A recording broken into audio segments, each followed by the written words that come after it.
the snowy mountain too? You scared me. Please, don't scare me like that. I was giving my research report some much-needed consideration. But you were just standing over there, staring into space. Not at all. I was just thinking of a name for a new subspecies of sweet flower I propagated. It has seeds that are 4 times as large as normal. Oh, are you interested? Wonderful. Next time, please allow me to show you the fruits of my work. It's a shame. If I wasn't coming to this mountain, I would have brought some samples with me. Yeah, weren't you doing research in the city? How come you're here? Timaeus and I were helping Albedo organize research data. Timaeus just left, in fact. You didn't run into him? Sure didn't. He said that he wasn't as sharp as Albedo when it came to data. By quite a long shot, in fact.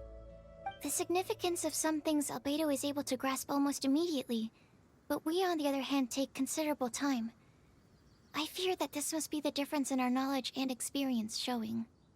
Timaeus seemed rather depressed about the matter.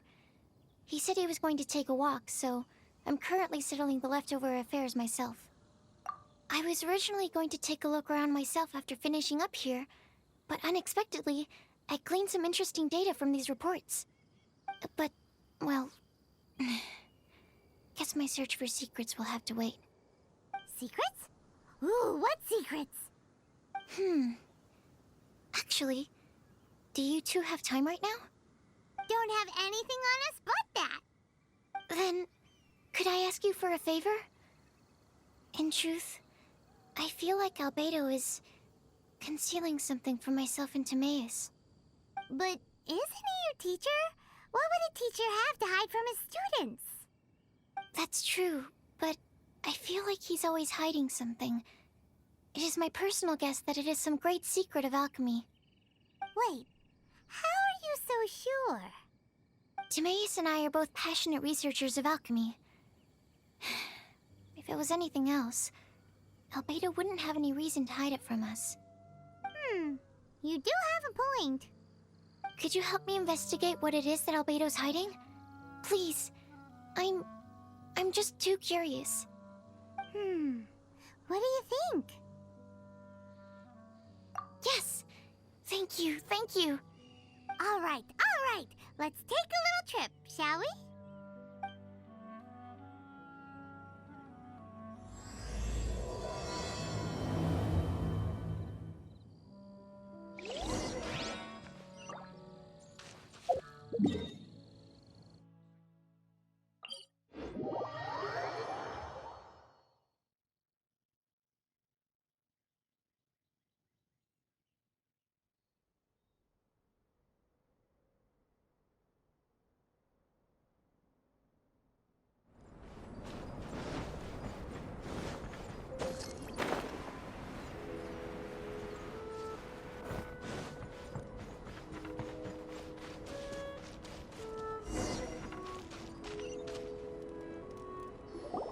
Albedo!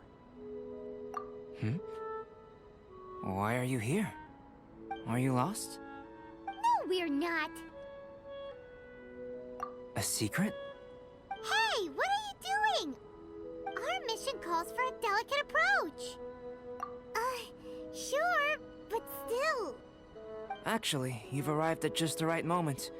I have business with you too, in fact. Here, catch. Huh? What's this? As you can see, it is a sword. I did not make the sword. However, I did add some alchemical touches to it. Would you like to try it out? My research indicates that this sword has some unique properties. Only you can use it. But I need to gather data from it quite urgently. So, could I bother you to use it in battle? Wait a second. How can there be a sword that only one person can use? Very astute of you. This sword has indeed had a curse laid upon it. An ordinary person would be unable to wield it at all. However, you are an exception. Huh? Or perhaps I should say that only you are immune to the curse. As such, who could I find to help me if not you? We gain little from saying more.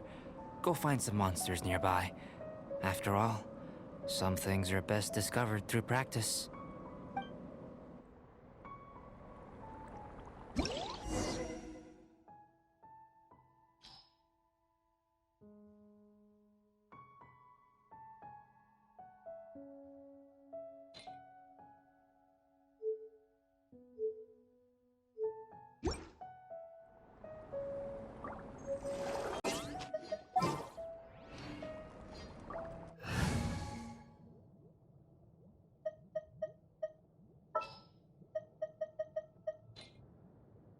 This world is full of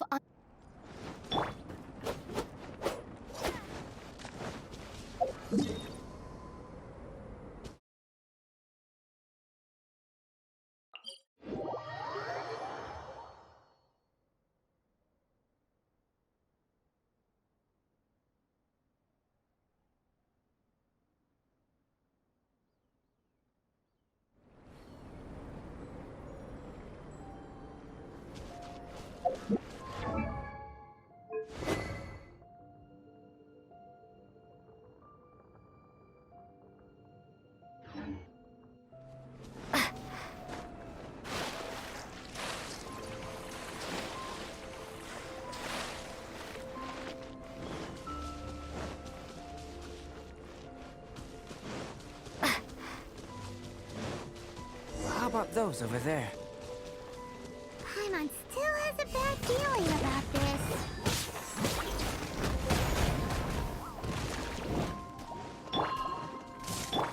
Animal test 63. Yeah, stand clear.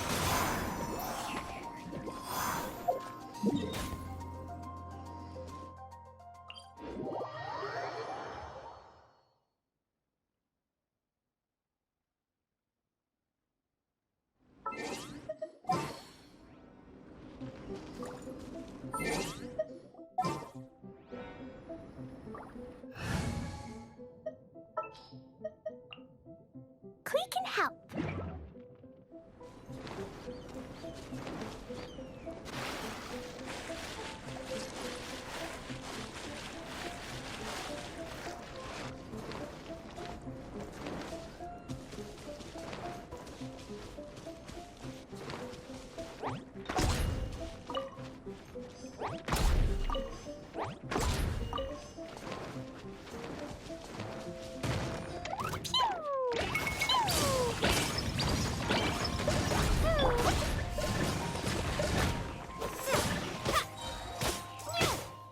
Crumble apart.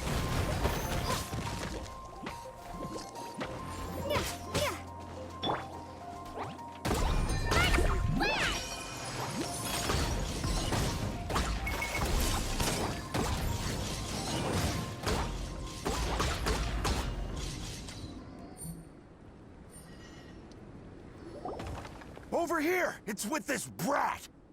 Give it back, you thief! Treasure hoarders?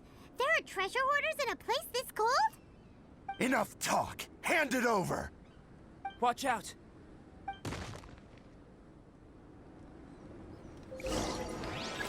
Troublesome! Brace yourself! This is gonna hurt!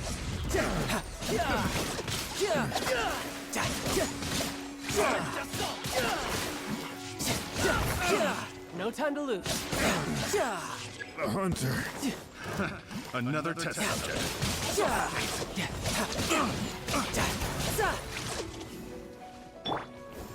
That tingle?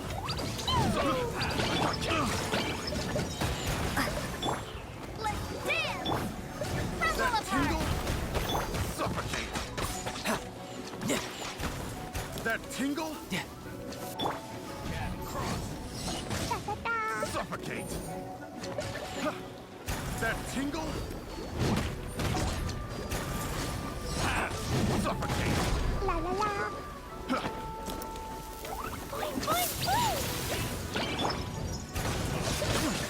Shouldn't let your guard down. I got killed. Picked the wrong test. Now that's rich. Treasure hoarders calling us thieves? They certainly arrived quickly. Goodness, no. They seem to have been talking about this sword. What's going on? Why are you looking at me like that? Of course I didn't steal the sword. Not long ago, the Knights caught a band of treasure hoarders outside the city. The goods they were smuggling were also impounded. This sword was one of those items. We believed it to be stolen plunder, but no one came to claim it. Nor could we find out where it came from, so it languished in our stores. I noticed it quite by chance while in our storehouse. To tell you the truth, such an old sword would see little use outside of alchemy. You claimed it for yourself? Just like that? So, then what happened? You just took it with you? Indeed. And I initially intended to perform some experiments on it, but I unexpectedly discovered its true origins in the process. This ancient-looking weapon once passed through the hands of a now-deceased blacksmith. It is a legendary, magical sword. A magical sword? It is said that the smith vanished not long after creating the weapon, with the weapon subsequently becoming lost to time. Working backwards from its eventual fate as plunder, one can guess that it was then stolen by the treasure hoarders, where it remained in obscurity till recently. The blacksmith who made this weapon disappeared? That's kinda spooky. No wonder it's cursed. Exactly. Do you know the story of Durin in this mountain? Durin was the black dragon who menaced Mondstadt, before finally being defeated by the combined efforts of the Valen and the Animo Archon Barbados. After a fierce battle, the vanquished Durin crashed to ruin here, falling into the thick snow. Snow gathers atop this mountain and never melts, which is a most curious phenomenon. Which leads one to wonder, was Durin's fall here purely by chance, or was it intent? Could it really have been intent? Perhaps this place was chosen as a gravesite precisely so that the snow's power could seal the corrosive toxin coming from Durin's body. It seems plausible that Barbados would think of such a method. Huh. Was Barbados such a capable god? Well, these are just my postulations. I don't have any evidence. But what's for certain is that this mountain and Durin are deeply intertwined. In fact, I believe that the very sword in your hand has Durin's remains in it. A dragon's remains? Indeed. The dragon's eyes, claws, and scales ground into dust before being used to coat the blade. In this way, Durin's corruption and venom entered into the sword and became the source of its power. This is very advanced craftsmanship. I presume that having successfully forged the weapon, the smith must have tried it out themselves in their joy. But using the sword in battle would have allowed the corruption to seep through the blade's handle and into their bodies. Ordinary mortals cannot withstand such power.